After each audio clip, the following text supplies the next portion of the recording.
Estamos de regreso en Punto y Contrapunto. Ayer, desde el estado de Oaxaca, el presidente López Obrador anunció un aumento al monto de la pensión que reciben poco más de 8 millones de adultos mayores en México. A partir de julio próximo tendrán un aumento gradual para que en 2024 reciban 6,000 pesos bimestrales. Sin duda esto es una buena noticia, pero estamos a pocos días del arranque oficial de la campaña electoral de este año. ¿Tendrá algún impacto en los votos del próximo 6 de junio? ¿Se debería haber esperado al presidente anunciarlo? Veamos el contexto.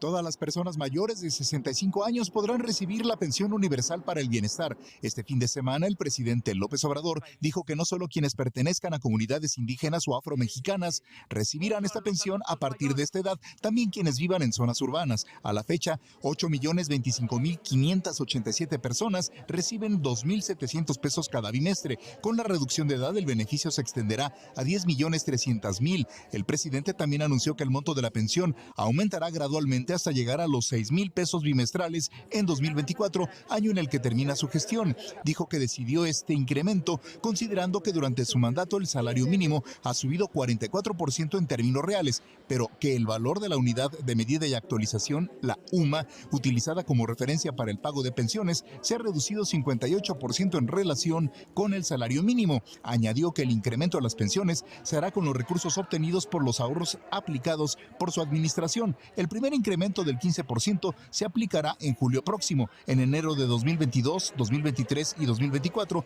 el aumento será del 20% anual, más el monto de la inflación, lo que sumará 6,000 pesos bimestrales según el mandatario federal. Hace un año, el Congreso aprobó reformar el artículo 4 de la Constitución para elevar a rango constitucional los programas sociales para grupos vulnerables. El presidente dijo que gracias a esto, quien lo sucede en el poder no podrá disminuir el presupuesto designado para este programa. Punto y contrapunto.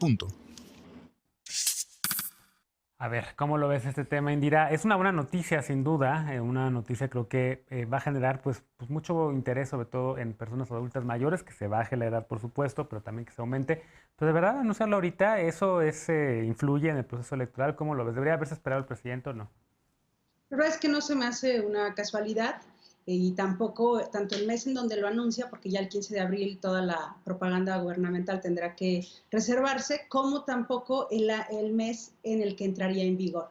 La verdad es que las transferencias financieras como la base de una política social no necesariamente funcionan cuando hay todo un desmantelamiento de otros temas o una ausencia en una política integral. Por ejemplo, México sigue sin ratificar la Convención por los Derechos Humanos de las Personas Adultas, que incluso ya mereció una recomendación internacional por parte de la CEDAW, por lo que implica la feminización de la vejez y la feminización de la pobreza, que en un llamado al que te cuide tu abuela y a este tema de cómo se han dado los desmantelamientos de políticas públicas, bueno, estas transferencias financieras sin duda seguramente le funcionarán a este gran tendido de una política totalmente clientelar que lejos ha estado, por un lado se coloca en la Constitución el reconocimiento de los programas sociales, pero por otro se descobija en otro lado y se desmantela una serie de elementos que no necesariamente se viene a resolver el problema de un ejercicio pleno de derechos para las personas adultas y mucho menos con la gran ausencia de un marco jurídico internacional, nacional y local y donde efectivamente en la vejez, en las poblaciones mucho más vulneradas, hemos visto cómo se ha formalizado, ¿no? El deterioro, la pobreza, la precarización y específicamente en las mujeres adultas mayores, cómo se ha recargado una extensión ahora de la propia Secretaría de Educación Pública, están cuidando efectivamente las abuelas, un brazo más del INSABI, que no necesariamente, por un lado, los descobijan porque se quitan el seguro popular, hay toda una ausencia en la política de seguridad social y viene, claro, la pregunta si lo dices es, ¿les viene bien? Les vino bien, no es una casualidad y me parece que hacia allá va la apuesta en el proceso electoral, especialmente hacia Morena o los partidos que apoya el presidente, que son como distintos, ¿no? Una cosa es la alianza y otra cosa es lo que representa políticamente el presidente. Claro. Lisa, ¿cómo lo ves tú? Buenas noticias, pero con este contexto electoral no tan buenas, ¿o no? Yo lo primero que tengo que decir es que me da un gusto tremendo que esté Indira, porque justamente sugería yo en la mañana que habláramos de CSW, que está pasando en estos momentos en Nueva York, que es la Comisión del Estatus Jurídico y Social de las Mujeres, y que en un lugar, un espacio en donde se tocan también los temas de cuáles son las deudas pendientes de los gobiernos con todas sus poblaciones, incluidas las mujeres adultas mayores. Algunas cosas que me saltan sobre este tema. Creo que efectivamente la necesidad, digamos, de aumentar el número de beneficiarios para este tema de las pensiones de los adultos mayores puede ser, en términos generales, una buena noticia. Yo coincido con Indira que en una política social no puede estar basada solo en transferencias y que las transferencias, evidentemente, pues siempre tienen un impacto político electoral, pero bueno, al margen de eso no me parece que sea necesariamente una mala noticia. ¿Qué es lo que me parece un granito en el arroz?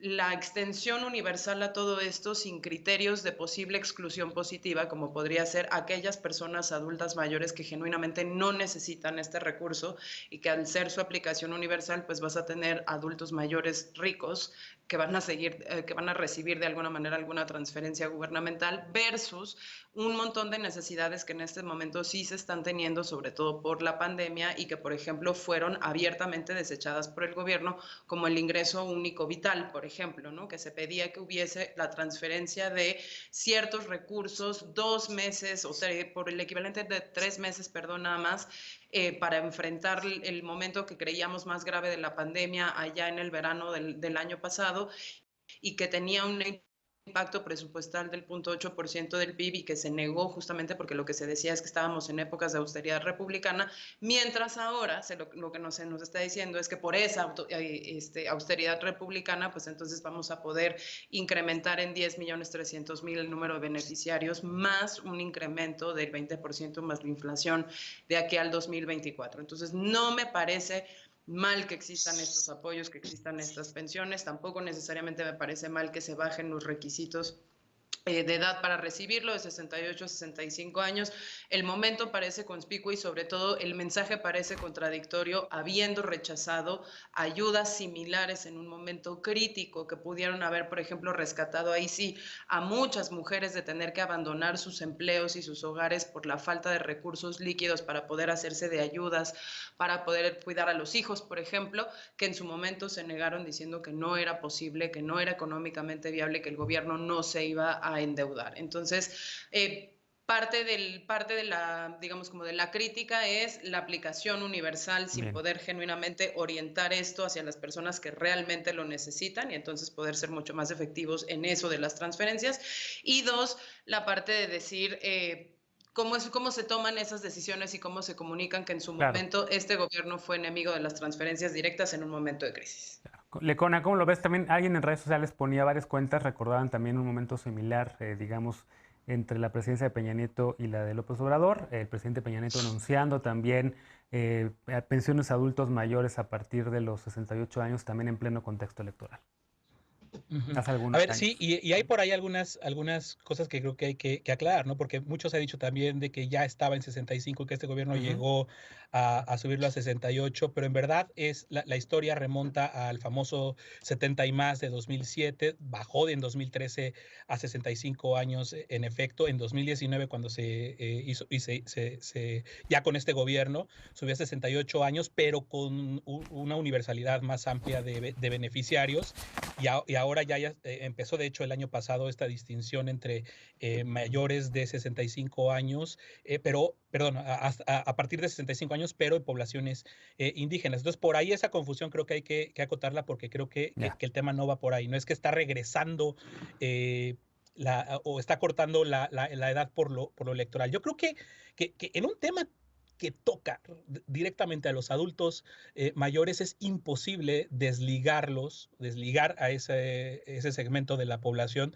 de Andrés Manuel López Obrador, que una de las banderas cuando fue jefe de gobierno de Ciudad de México fue precisamente darle su pensión. Hasta hubo una serie infinita de bromas, de cosas, pero se estableció muy bien la idea de que los viejecitos de Andrés Manuel y Andrés Manuel pues eran algo unido o ligado, ¿no? Entonces, cualquier cosa que aparezca relativo a adultos mayores forzosamente nos va a llevar a pensar eso, ¿no? Me preocupa mucho, o sea, ya que estamos en las insinuaciones y demás, yo no lo afirmo ni porque no es mi deseo que esto suceda, Bien. Pero la vacunación va muy lento. Y es justamente a ese segmento de la población. Entonces, claro, el hecho de que se estén haciendo estos anuncios de una medida que va a entrar hasta julio, pues realmente sí nos debe de hacer pensar en ese tipo de cosas, sumado a lo que yo supongo que ya vieron en redes sociales, ¿no? El famoso video de promotores del voto de Morena pidiendo el voto para sus candidatos a diputados para que no bajen las pensiones de adultos mayores. Todo corre riesgo de jugarse en la arena electoral en estos meses. Eder, ¿qué contestará a eso? Pareciera que no quieren que el presidente López Obrador hable y anuncie sus programas. Yo creo que él no está pensando en este tema específico, que es, como bien dice Alfredo, una de las grandes banderas de el dirigente López Obrador desde que fue jefe de gobierno.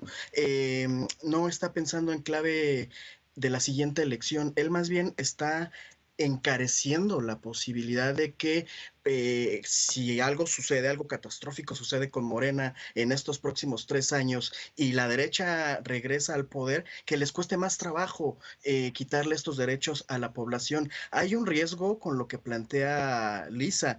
Está bien que hay adultos mayores que efectivamente no necesitan el recurso, pero si se quita el carácter de universal, entonces sí corre todo el riesgo de que se empiece a generar clientelarmente este tipo de programas.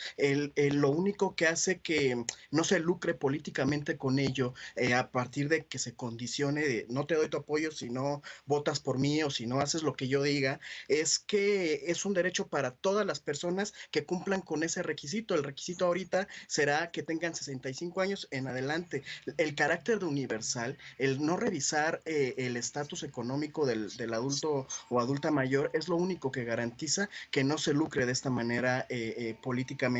Y creo que aquí el tema importante también debe ser que se establezca y que se diga en todos los espacios posibles que nadie puede condicionar ningún programa, y menos estos que ya son un derecho universal para votar por ellos. Entonces, para votar por ningún partido. Ahora, que si la población le gustan las plataformas y los planteamientos que está haciendo el gobierno federal y por eso votan por el partido que impulsa a este gobierno federal, bueno, pues eso es la política natural, es normal. La gente tiene que calificar en función de resultados y ahí hay un resultado específico y eso no me parece nocivo. Ya nos pasamos de tiempo, Lisa. Rapidísimo, si prometes que 20 segundos. Simplemente decirle a mi querido Eder que tiene toda la boca llena de razón. Es correcto, los programas así tienen que ser universales y la universalidad no se debe cuestionar. Bien. Bueno, hacemos una pausa. Vamos a regresar con el último tema de la noche. Seguridad sin Guerra. El colectivo pidió hoy a la Suprema Corte de Justicia de la Nación no posponer más la discusión de las acciones de inconstitucionalidad interpuestas por la actuación y atribuciones de la Guardia Nacional. ¿Realmente urge que la Suprema Corte atienda este llamado? ¿Es un acuerdo militarista o no?